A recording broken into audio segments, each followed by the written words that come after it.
I'm Ed O'Keefe, and today on Face the Nation, 2 weeks after Vice President Kamala Harris replaced Joe Biden on the Democratic presidential ticket, what difference has that made? We'll tell you. Former President Donald Trump, still adjusting to his new opponent, is testing new lines of attack. We have to work hard to define her. I don't want to even define her. I just want to say who she is. She's a horror show. She'll destroy our country. She supports mandatory gun confiscation. Harris is a radical trans activist. She wants to get rid of your cows. No more cows. Harris, exploiting a sudden burst of Democratic enthusiasm, is trying to turn the page on the former president. It was the same old show. The divisiveness and the disrespect. And let me just say, the American people deserve better. The American people deserve better. As for the American people, what are they thinking with just 3 months left until Election Day? Our new CBS poll that takes a look at the state of the race nationwide and in the all-important battleground states. Trump ally Arkansas Senator Tom Cotton will be here, along with United Auto Workers President Shawn Fain, whose union endorsed Harris last week. And we'll get the latest on the rising tensions in the Middle East with Deputy National Security Advisor John Feiner. Then, inside the historic deal to free 3 Americans, including Wall Street Journal reporter Evan Gershkovich, from Russia. We'll hear from Journal editor Paul Beckett, who made it his daily assignment to bring Evan home. It's all ahead on Face the Nation.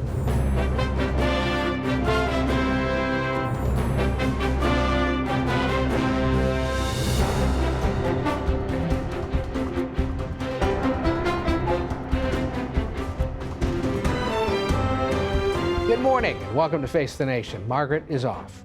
We're now just hours away from presumptive Democratic nominee Kamala Harris announcing her choice for a running mate. And today, CBS News has learned at least 3 of the contenders: Minnesota Governor Tim Walz, Pennsylvania Governor Josh Shapiro, and Arizona Senator Mark Kelly are traveling here to Washington to meet with the vice president in person. And as she holds those meetings, we're getting a fresh look at the state of the race nationwide.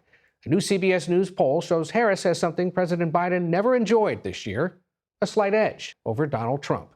And across the battleground states, the 2 candidates are tied, 50-50. All in all, an essentially even race. For more, let's go to our Executive Director of Elections and Surveys, Anthony Salvanto. Good to see you. Happy Sunday. Out on the road this week talking to Democratic voters, there was a sense of increased enthusiasm, excitement, a sense that they might actually be able to win this thing now. Is the polling reflecting that? Good morning, Ed. And the short answer is yes. Let me remind everybody, this is a shift because Joe Biden, when he was the nominee, was down 5 points nationally to Donald Trump. So what's behind this is really interesting because you see more Democrats now say not only are they excited about Harris as the nominee, but that they're going to vote. And that'll make your poll numbers go up. In fact, if you look at our estimates across each and every one of the battleground states, from Pennsylvania to Michigan, down south, Georgia, Arizona, and others, they're all even or close. And that is your reset race. You see core Democratic constituencies saying they're going to vote. Specifically, black voters are enthusiastic. Their numbers of saying they're going to vote are up from July. And I want to talk about the women's vote, because not only does Harris do better than Biden was doing, but women tell us they think that Harris would look out for the interests of women much more so than Donald Trump. So it's not just the demographic break. That's the rationale behind it, Ed. And they were the ones that seemed most excited, women. But bottom line, what you're saying is that over 2 weeks, she's brought the race back to even, in essence. Yep, big reset. Now, she'd make history as the first black woman to be nominated by the Democratic Party, potentially the first black woman to win the presidency. Does the polling suggest the country's ready for that? So when people assess the state of the country, that answer is yes. And I'll give you some historical context. There's an old CBS polling question, goes back 25 years, which was America ready to elect a black president? By around the year 2000, that number was low. It changed when Barack Obama was running, and it went to a majority saying yes. And now you ask a similar question, is America ready to elect a black woman president? And you get over 2/3, including people who aren't voting for her. That's the state of the country. But what's also interesting, Ed, is the way the script is flipped a little on some of these campaign dynamics, like who has the mental and cognitive health to serve as president. That was something obviously Joe Biden was trailing on before he left the race. Now it's Harris who's seen as having more of that. And she's also closer to Trump on key views like being competent, being effective, more so than Joe Biden was, which all in all goes back to that idea of Democratic excitement, like they think they've got a better candidate to take on Trump. And explains part of why they've been attacking Trump and calling him weird and raising questions about his age as well, because they must be seeing that as well. Now, the race to define Harris is underway. They're spending tens of millions of dollars in her campaign to play up the fact that she was a prosecutor and has worked with the president on various issues. The former president calling her a San Francisco liberal and doing other things. But on the issues also, does he still enjoy an advantage over Harris, now the Democrat, on the big issues or concerns of voters? So that's really important because some things in this race have not changed. The idea that you would be better off financially if Trump were elected, Trump still has a big advantage over now Kamala Harris on that. And the idea that his policies would slow or decrease the number of migrants trying to cross the border, that he still has an edge on. But to your point about defining Harris, well, there's a larger number who say they think her policies are similar, mostly the same, but not entirely the same as Joe Biden's. So it's that little bit of difference defining what that is that I do think is going to be key to watch in the campaign in the next few weeks. Anthony Salvanto is our Executive Director of Elections and Surveys. We'll talk more about it later in the broadcast. Thanks for now. Thank you. We turn now to Arkansas Republican Senator Tom Cotton, a good friend of the former president and a big ally of the Trump-Vance campaign. Senator, great to see you. Thanks for being here. Thank you, Ed. I want to start with something that Mr. Trump said last night in Atlanta. He attacked the governor of that state, Brian Kemp, and the Secretary of State, Brad Raffensperger, both of them Republicans. Take a listen. Raffensperger and Brian Kemp, your governor, who I got elected, by the way. If it wasn't for me, he would not be your governor. I think everybody knows that. He's a very disloyal person, isn't he? Very disloyal. Your governor, Kemp, and Raffensperger are doing everything possible to make 2024 difficult for Republicans to win. What are they doing? I don't know. They want us to lose. That's actually my opinion, and we can't let that happen. It's a must-win state for the former president. And he also said both Raffensperger and Kemp, quote, don't want the vote to be honest. Why attack a governor and a Secretary of State who are popular with Republicans in that key battleground state?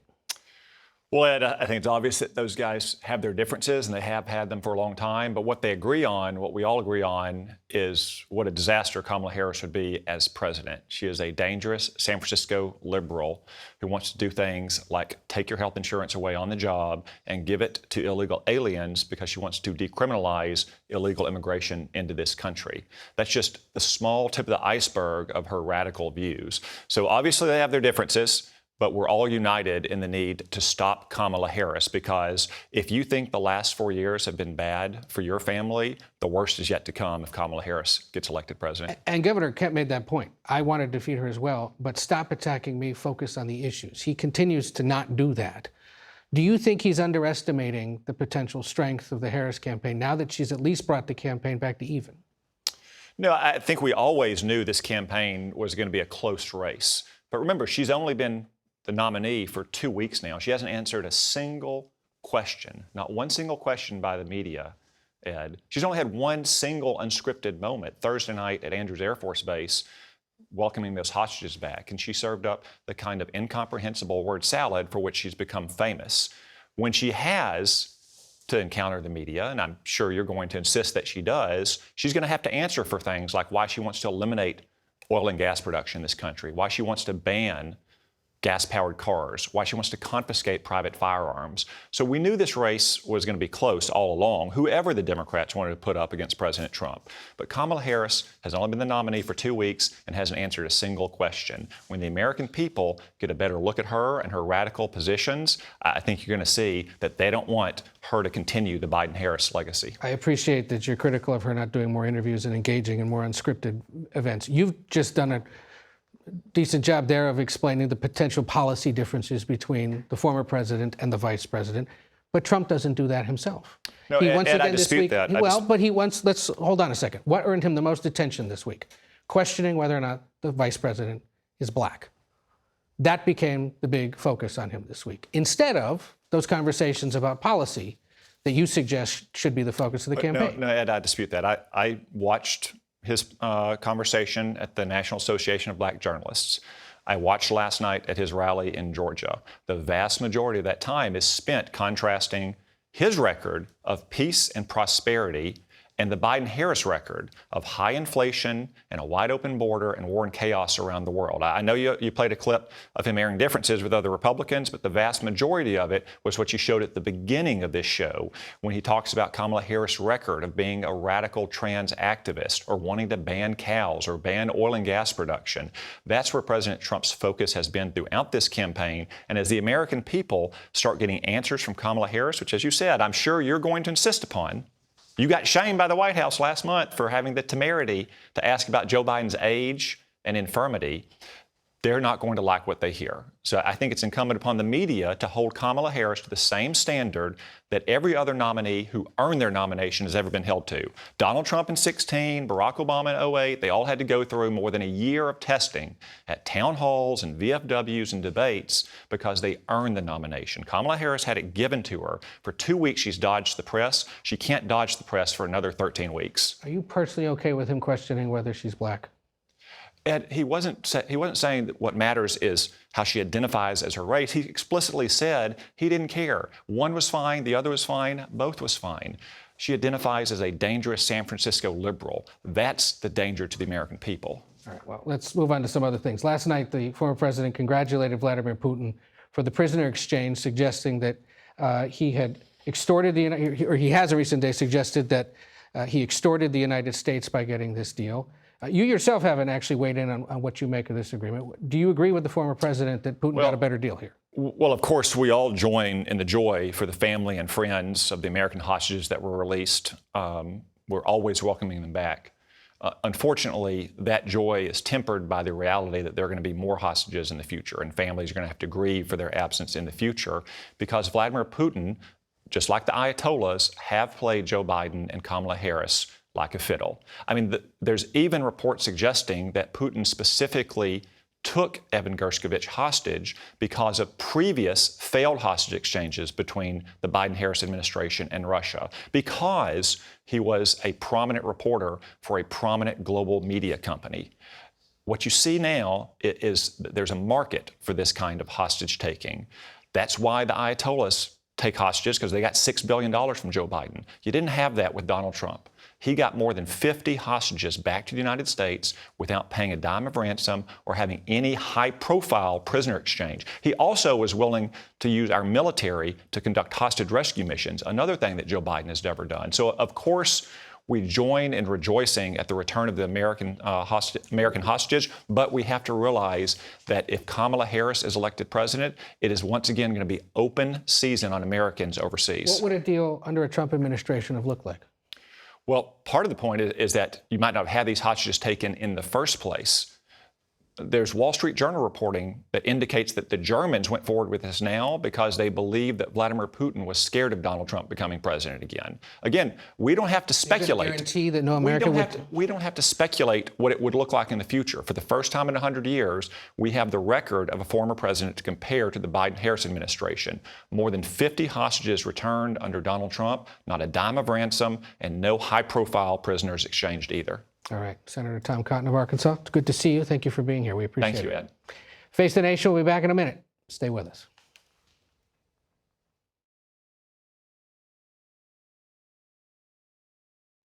We're joined now by United Auto Workers President Shawn Fain, who is in Detroit this morning. Mr. Fain, thank you for being with us. I wanted to start by asking you, President Biden stepped out of this race on July 21st, and your union endorsed the vice president 10 days later. What did she actually do to earn your endorsement? Hey, thanks for having us, Ed. Well, I mean, many things. It's the body of work, and it's one thing we do as a union. You know, we put the membership in charge, and, you know, we listen to our members, we listen to our reps all over the country, and then we take that and move forward. But the thing we've done most of all in any election is we look at the body of work between the candidates. And when you put Kamala Harris and Donald Trump side by side, there's a very telling difference in who stands with working class people and who left working class people behind. You go back to 2019 when Donald Trump was president. GM workers were on strike for 40 days. Where was Donald Trump then? What did he do or what did he say about these striking workers? You want me to know what he did? He did nothing. He said nothing. Kamala Harris, she was actually out on the picket line before it was a popular thing to do. She stood shoulder to shoulder with striking workers to say, I got your back. And you go further. Lordstown, Ohio, multiple plants closed in this country when Donald Trump was president. Donald Trump told workers in Lordstown Assembly in Ohio, don't sell your houses. You want to know what he did and what he said afterwards to help change that situation? He did nothing. Workers in Lordstown got sent all over this country to GM plants, and their lives were wrecked. And you want to know what Kamala Harris and the Biden administration did and their team did? They went to work when they took over the White House, and they actually put a path forward. They located a new battery plant in Lordstown, Ohio, and now under Harris and under Biden, those workers are moving back home now. They were dislocated under Trump. So, Trump's been all talk for working class people. You look at inflation. One of the biggest issues facing this country is inflation. Yeah. It's not policy driven. It's driven by corporate greed and consumer price gouging. And that's what Donald Trump stands for. The rich get richer and the working class get left behind. Does the fact that she is now even with Trump, both nationally and in the automaking state of Michigan, eliminate your union's concerns about Democrats' ability to win in November? Look, we believe Democrats are going to win, and I tell you, obviously, when Kamala Harris became the candidate, I mean, there's a new energy around the campaign. There's new passion. We're hearing from people that we weren't hearing from before, and there's a reason why, because they see a difference now. They see a path forward, and they see that we can have a better life than what we had under Trump. We don't want to go backwards. And I believe we're going to win Michigan, but we can't just look at polling and say, hey, the polling's changed, it's getting better. We got this. We got to keep the pedal to the metal until the end of this thing and ensure it happens, and it's going to happen. And you know that this weekend she, of course, is trying to sort out who should be her running mate. There are believed to be at least 6 in the mix. 4 governors, a senator, and a cabinet secretary. And of those 6, give us a sense. Who's your favorite? Who would be the best for organized labor? Well, I mean, we've really broken down these candidates, really looked at them, and I'll tell you, my favorite's Andy Beshear from Kentucky. I mean, the man stood with us, on the picket line. He's been there for workers throughout every bit of our walk, he's won in a state where Mitch McConnell's from. I mean, it's been a red state traditionally, and he's won twice there. And I just believe he brings a huge dynamic, and I believe a Harris and Beshear ticket would be unbeatable. I believe both of them would just be such dynamic candidates. But we really like Tim Walz from Minnesota also. Think he's an awesome guy for labor, 100% behind labor. And those would be our top 2 if we had to pick any. But ultimately, look, I mean, Vice President Harris has to pick who she's most comfortable with, because it's her running mate and it's who she's going to be serving with. So, that's who we believe would be best for labor and for working class people. But that's her decision. You didn't mention the Pennsylvania Governor, Josh Shapiro. I know he has been supportive of private school vouchers, which is not something the teachers' unions are a fan of, understandably. Are there any other union issues in his history? That's a struggle, yeah. Well, are there any other union issues in his history? I mean, I just, one of the bigger ones is the school vouchers, obviously. And, I don't believe that, public education should be, it's been under attack under the Republican administrations forever. And, but they want to pass vouchers so that the rich people can subsidize their kids' educations, and then the working class kids can get excluded because there's no guarantee we can go to those schools. But that's one of the bigger issues we see with Shapiro. And Mark Kelly, this Arizona senator, recently didn't support this legislation that essentially provides more legal protections for unions, makes it easier for people to unionize. Suddenly he supported it as his name starts getting floated. Is doing that enough to assuage your concerns about him? Not really, because look, when the PRO Act was out there, when it was being discussed and debated, people showed where they were when they voted on it, and that's what we look at, and so that was a concern of ours. So obviously that's a problem area for us. I mean, if Shapiro or Kelly are the guy, does it make it harder for you to convince union members to go out and knock on doors and to vote for Harris? I don't think it makes it, impossible or harder. I mean, obviously there's just candidates we think are better for labor. And ultimately, look, we know this. Kamala Harris is for labor. She's for working class people. You know, this election is about, you know, we saw this in our contract campaign for the Big Three. I mean, 75% of Americans supported us in our strike because they're all, union or not, they're all living the same thing in this country. The wages have been suppressed. We don't have adequate health care. People want retirement security, and they want their lives back. They don't want to have to work 7 days a week or 2 and 3 jobs. Kamala Harris gets that. And if you look at the comment you guys played by former President Trump a little bit ago about talking about the governor from Georgia saying he was very disloyal, that's the difference in what this election's about. Trump expects people to pledge loyalty to him. It's all about him. Kamala Harris is about the people, and that's what this election's about, and that's why I believe the people will vote for Kamala Harris. Real quick, do you think J.D. Vance and himself calling himself the most labor-friendly senator in Congress helps Republicans at all with the organized labor union? I think that's a complete joke. J.D. Vance is a fraud. He is not for working class people. I mean, let's be real. He talks about his hillbilly roots. Look, I got hillbilly roots. One lesson my parents and grandparents taught us growing up is you don't forget where you come from. I don't work for venture capitalists. I work for working class people. He went to work as a venture capitalist, you know, which goes in and destroys communities, destroys businesses, ruins people's lives. That's not someone that stands for working class people. All right. Shawn Fain is president of United Auto Workers. We thank you for joining us this Sunday, and we'll be right back with a lot more Face the Nation. Stay with us. This portion of Face the Nation is brought to you by Simply Safe. There's no safe like Simply Safe.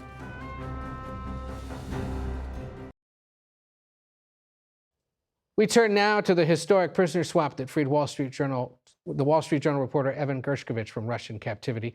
The Journal's assistant editor, Paul Beckett, joins us now. You devoted your life, essentially, and your career to getting him released over the last 400 plus days. Most importantly, I think people must be wondering, how is he and his family doing this morning? Thanks very much, Ed. They're doing fine. They're having a wonderful reunion down in Texas where all the detainees were taken when they come back, and it's just a joy for us to think of them there getting reunited. You were wearing one of the buttons that became ubiquitous with this movement, I Stand With Evan. It was something that was seen in the pages of the Journal every day, on the website, among reporters in this town and across the world.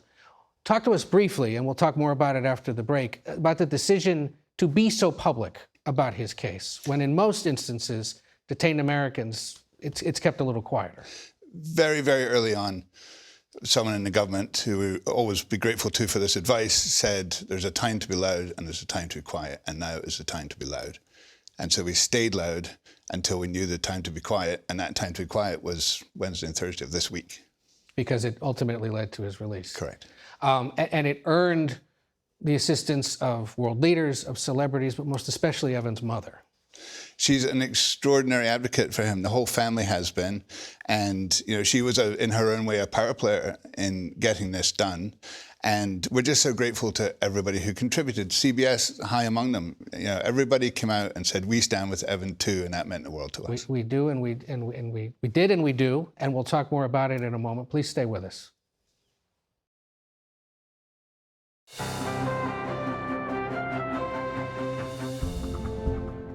Welcome back to Face the Nation. We return to our conversation with Wall Street Journal assistant editor Paul Beckett, whose assignment, in essence, for the last several months has been to bring home Evan Gershkovich, and you've certainly completed that assignment quite well. I want to go back to this decision to be public about his situation versus many cases where they tell people, keep quiet about it, that's better.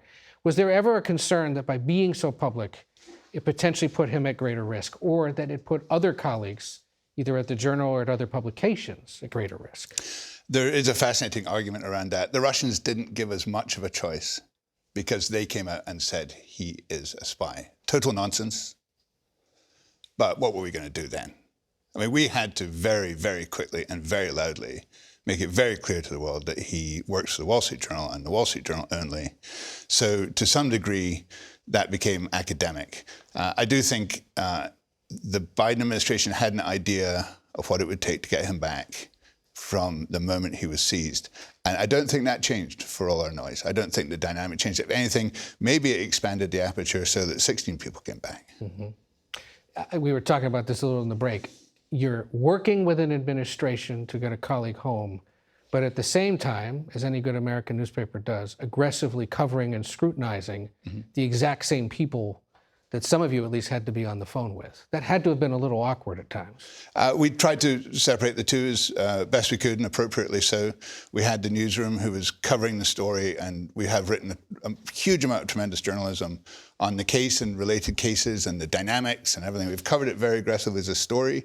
And then there were a few of us who were really ambassadors for Evan. And we went about that advocacy work with the appropriate, I think, separation from the coverage, just so that we could do everything we could to get our guy back while also delivering for our readers and the country on what was happening. You know, there's always conversation when Americans are freed in these kinds of negotiations that it potentially puts more Americans at risk in the future. I also wonder, given the high-profile nature of Evan's case, whether it's going to make it harder for journalists who either are American or work for American outlets to be working in places like China, Iran, Hungary, Russia, even some parts of Latin America. Does this now increase the risk for all of them? It's a very complicated picture. First of all, we have huge respect. I have huge respect for the fact that the United States dedicates such efforts to get its citizens back. Not every country does that. Secondly, nobody likes these deals. I don't think the administration likes the deal. I think, and we're grateful for that they saw travesties of justice. Remember, Vladimir Putin is the aggressor here. He committed crimes against these people, and bringing them home ends a path that would have had Evan Gershkovich this week in a Russian penal colony. So we understand the risks. We understand the hypotheticals. I think the key to all of this is what can now be done to prevent these countries doing this in the future. We need to find a way to take away the incentive to do it in the first place. Once they've been taken, that conversation becomes a bit mute, because then you're either going to leave them there or you're going to get them back. It's pretty binary. Right. Do you expect Evan to return to reporting full-time for the Journal? The amazing thing about this is he will get to do whatever he wants. He put in a formal request as he was leaving Russia, in writing, in Russian, to Vladimir Putin saying, could we conduct an interview together? Has he gotten any response yet? I saw a spokesman for the Kremlin said that it would be considered. I think we might ask that it be done over here. Or at least remotely. If it ever happens. Yeah. Well, Paul Beckett, you've been a hero to so many at the Wall Street Journal, but really, frankly, to all of us in journalism for devoting yourself to this on behalf of a colleague. We appreciate you being here today, and we're so thrilled for Evan and his family and for all the detained Americans who are now home. Thank you to CBS and to you for all your support. All righty. We'll be right back. We turn now to Deputy National Security Advisor Jonathan Feiner. John, thank you for spending some of your time this Sunday morning with us. I want to start with the fact that the United States, the United Kingdom, and Jordan are advising citizens to get out of Lebanon right now. Is the Biden administration anticipating Israel will strike inside Lebanon soon, or how real is the risk that a second front could open up in Lebanon? Well, Ed, what we're trying to do is prepare for any eventuality, any possibility. That's only responsible for the United States. Obviously, we've been quite clear that we'll work with our ally Israel to defend itself against any threats that it faces, and we are in a moment that appears to be of heightened threat. So what we have said to our own citizens is should they choose to or desire to leave Lebanon, the time to do that would be while commercial options are available, as they currently are. Beyond that, obviously, these are personal decisions that we will leave to people to make. We've raised our travel advisory to level 4, which discourages Americans from traveling to Lebanon, and we are preparing for whatever may come. But this is no prediction about future events. It is prudent planning for them and for our government. Is that why the U.S. is deploying additional fighter squadrons to the Middle East and moving in other naval vessels? So you're referring to the announcement that was made on Friday, where the United States and our Pentagon said that we are moving a aircraft carrier group to the region and some additional air assets. That is entirely focused on defending Israel against potential threats it may face. And out of our desire to both deter those threats, defend against them, and ultimately de-escalate this situation and avoid it sliding into a regional war. We obviously had a very close call on a broader regional conflict on April 13th when the United United States worked very closely with Israel and with our other partners and allies to defeat a threat and an attack that Iran made against Israel. And should that situation arise again, we want to be prepared to do it. But the overall goal is to turn the temperature down in the region, deter and defend against those attacks, and avoid regional conflict, which has been our goal really since October 7th. I want to talk to you a little bit about the prisoner swap from this past week. The president and Jake Sullivan, the national security advisor, are especially focused on the case of Mark Fogel, an American school teacher still being detained by Russia. Why was he left out of this deal? And is it realistic to think he can be home by the end of the Biden administration? So I want to say a few things. One, predictions about future events like this is not a business I want to be in, but we think about Mark Fogel every single day, and not only think about him, we work on his case every single day, and we are going to do what we can to try to bring Mark home as soon as possible. We work to try to get Mark included in the deal that consummated last week, and we are right back at it to try to get Mark back to the United States and united with his family. Beyond that, I don't want to get into the details. Well, more specifically, what is the administration doing to ensure that the next Mark Fogel or Paul Whelan or Evan Gershkovich isn't captured, either in Russia or elsewhere? It's a really good and important question, Ed, and we're doing a few things that are novel in this administration. One is we have created a list of countries for which there is a heightened alert for Americans who travel there, that they may be detained unlawfully or wrongfully, and we draw a lot of attention to places where we do not think Americans should travel for exactly that reason. Second, and this came about in work with Congress and under a statute called the Levinson Act, which has been passed, there are new sanctions authorities available to the U.S. government against countries and officials who conduct these sorts of wrongful or unlawful detentions, and we will deploy those as well as the kind of public messaging that we've just been discussing about where Americans should and should not travel. Beyond that, we have also been clear, though, that the United States will work to get Americans in these terrible situations home and reunited with their families. I want to bring you to a situation in this hemisphere, in Venezuela specifically. The situation quite grim. The Secretary of State on Friday said that the opposition candidate won more votes than Nicolas Maduro. He also spoke with opposition leaders. Did the opposition candidate, Edmundo Gonzalez Urrutia, win that election? Look, we've been quite clear about that Edmundo Gonzalez got the most votes in this election. And what I think is interesting about the current moment is that you have seen very few countries come out and ratify what the Maduro regime has claimed, which is that it won the election. You have seen a number of countries take a position that we've taken based on a whole range of factors, not just what the opposition claims, but exit polls, quick counts that took place based on a significant percentage of actual data, tally sheets from precinct-level voting places in Venezuela that suggest not only that Edmundo Gonzalez won, but that he won with quite a considerable margin. And so what we are focused on now is conveying to the regime that it needs to focus on, if it believes that it won this election, showing its work, showing the data, which it has refused to do. And I think we know the reasons why that is the case. And if not, embark on a transition back to democratic norms in Venezuela. We are working very closely with key countries in the region that have influence in Venezuela to try to stay on the same page and build a coalition for a process that will ultimately lead back to a transition to democracy in Venezuela. That's been our goal from the minute this administration arrived. But given that Maduro is likely to stay in power, at least for now, is the United States anticipating another influx of migrants from Venezuela?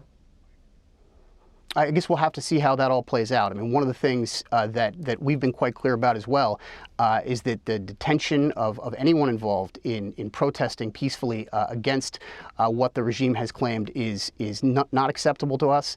We are concerned about the prospect of instability should there continue to be these detentions, and we believe that the regime should do the right thing, acknowledge the actual results of this election, and embark on the process of transition back to democratic norms. All right. Deputy National Security Advisor Jonathan Feiner, thank you for your time. We'll talk to you again soon. Thanks very much, Ed. And we'll be back in a moment. For some political analysis, including more from our latest CBS News poll, we're joined now by Cook Political Report Editor-in-Chief Amy Walter, making her Face the Nation debut, Semaphore political reporter Kadia Goba, CBS News Senior White House Correspondent Weisha Zhang, and our Executive Director of Elections and Surveys, Anthony Salvanto, is back with us as well. Anthony shared the top-line numbers a little earlier, Weijia, suggesting that we are back to a tie and that there's certainly some wind at the back of the vice president. How is the Harris campaign planning to capitalize on this newfound enthusiasm? Well, this week she's going to be getting a lot of miles, Ed, crisscrossing the country, going right to battleground states with her running mate. Of course, we don't know exactly who that is yet, but whoever it is going to be will be at her side. And they really want to use this week to, as you mentioned, drum up even more energy, even more enthusiasm, because they know it's a fleeting moment. I mean, we were in a fundraiser with the vice president, and she was very direct and said, look, we are the underdogs. Despite what the polls say, despite what we're seeing at rallies, we still have a lot of work to do. So, they're trying to use what they can and use this big announcement to really set that up. And Amy, you wrote in a recent piece that despite this shift in polling and the enthusiasm for the vice president, the fundamentals of the race are still leaning in Trump's direction. Yeah. Remind the viewer why. Yeah, and Anthony also highlighted this too. She is new, and yet she's not new. She's new to a lot of voters. She's not defined very well in the minds of a lot of voters, but she is the incumbent.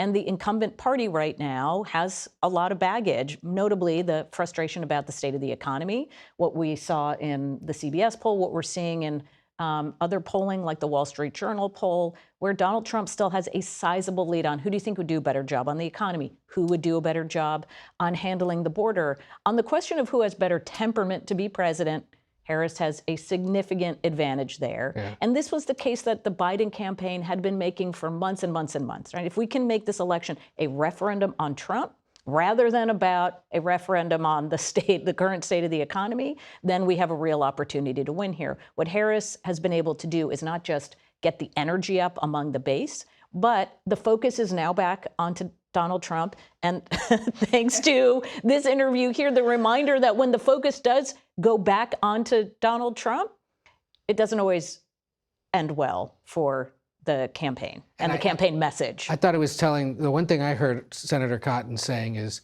everyone else in recent years has had to go through years of this or months of this, town hall meetings and interviews and, big stories written about, and she's doing this in 90 days, in essence, trying to set the table for, once again, it was unfair for us. I mean, that's kind of what I'm hearing. I don't know if you're hearing that at all. Could you hear from Republicans? Yeah, definitely. It's coming out of the Trump campaign saying that she, was handed the election. And I think it's just part of this setup to probably say the election wasn't fair if Donald Trump doesn't win. We've been seeing this, and also just how they're categorized and everything. But there is a race to kind of define her at this point. And the race is between the Harris campaign and the Trump campaign, right? Trump is on the stump post talking about, questioning her identity, her racial identity. But also, the Harris people need to, push forward with this. This little bump that we see is coming from her base, right, or young voters that she's been able to convince or, rally. She needs to, independent voters are the people who are going to decide this race, and she needs to, I don't know if the prosecutor's move is what they want to hear. It's been the subject of early advertising, reminding people that she was an attorney general. Watch her advertising and what the candidates say is really important. But what their ads are saying, is telling you really what they want the campaign to be about. Right. And Harris is not just leaning to the prosecutor, but about the economy. She's talking a great deal about that. So they understand that if Trump has a double-digit lead on who's doing a better job on the economy, that's going to be really tough for them to overcome. Now, we are sitting here with bated breath, waiting to figure out who on earth she's going to pick to be her running mate. The poll has some sense of what Democrats broadly are looking for, right? Yes, it's a lot of things because, people have their wants and then you kind of turn them into strategists a little bit. So one of the things we asked is, should it be somebody from a battleground state? And there's a high percentage who say, yeah, it should be. And there's also a split between those who want to see a moderate and those who want to see a liberal. In the abstract, that's the kind of thing that happens. But it also goes back to this point about what people don't know about Harris. Obviously, this is a first big decision that people will see her make. And there's still that 1 in 5 people when we ask, do you feel you know enough about her yet? Or do you feel like you still can know more? This is one of those telling moments where it's going to be, okay, this is part of that knowing more, is this decision. So, Weijia, how are they approaching this decision?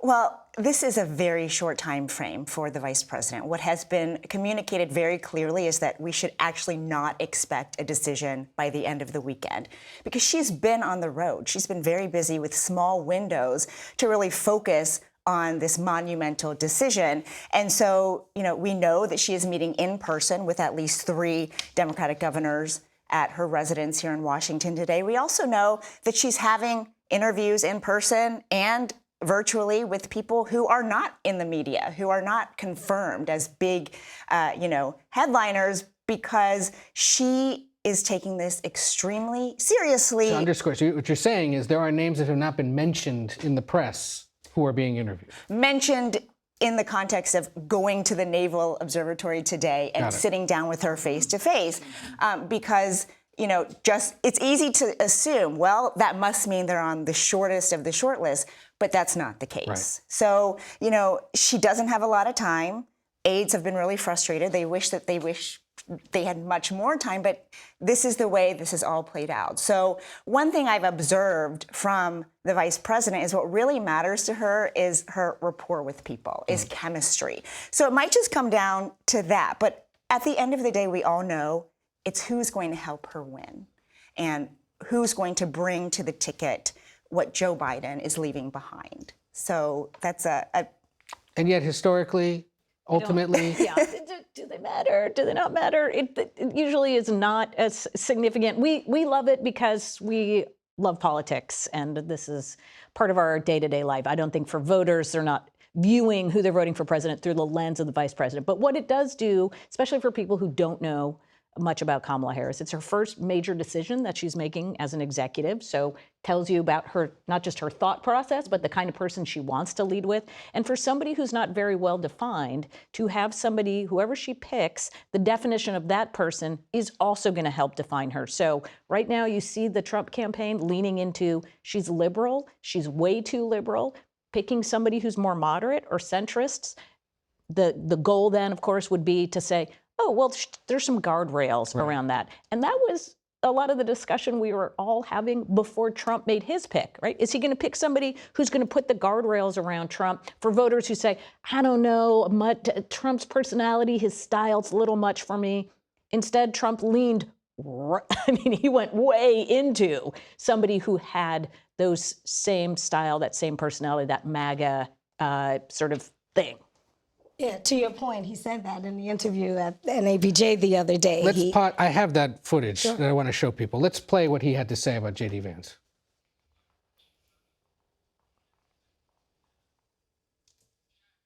Historically, the vice president, in terms of the election, does not have any impact. I mean, virtually no impact. You have 2 or 3 days where there's a lot of commotion as to who, like you're having it on the Democrat side, who it's going to be. And then that dies down, and it's all about the presidential pick. Virtually never has it mattered. Not exactly singing Vance's praises there. No, it wasn't. And, leading up to the pick, before he was announced, Republicans were kind of split on this. I had heard a lot of them saying, well, J.D. Vance, as long as it's not J.D. Vance because he brings nothing to the ticket. On the other side, people said, well, they like his background. They like he was this guy, came from nothing. Now he's a senator. But also, either way, for a presidential nominee to say that about his running mate is pretty detrimental. He might very well be, accurate, but it's kind of like interesting to say that. Well, especially because all you have to look at is what we've been talking about with regard to the Republican ticket since Vance was named, which is his comments from a few years ago about single cat ladies, which is how weird he is. So it's taking away from Trump, and that is an impact in and of itself. You were one of the 3 that questioned him at this National Association of Black Journalists event. He questioned whether or not the vice president is black. That was obviously the biggest attention was devoted to that. Who do you think he's trying to reach by saying that? I don't think that was a plan at all. I honestly question whether or not that is a talking point that's going forward, because when I talk to Republicans, they say that they don't want to step into this conversation about race at all. I think it could have been him just going off the cuff there. You know, it's funny because when I interviewed him, I didn't expect that reaction from him. When I interviewed him in June, he had a lot of different things to say, and I welcomed this opportunity because I thought, hey, I'll get him on some questions he didn't answer back then. Did not anticipate him going off the rails like that. It was a fantastic read, all about his relationship with guys like Mike Tyson and Don King, and how his relationship with African Americans is rooted in that. Yeah. The controversy about whether he should have been there or not, where do you stand on whether or not he should be questioned in that kind of setting? I mean, he's a Republican nominee. For years, the National Association of Black Journalists have encouraged presidential candidates to come there. Haven't had a Republican since George W. Bush. So no, that was a great opportunity to question him.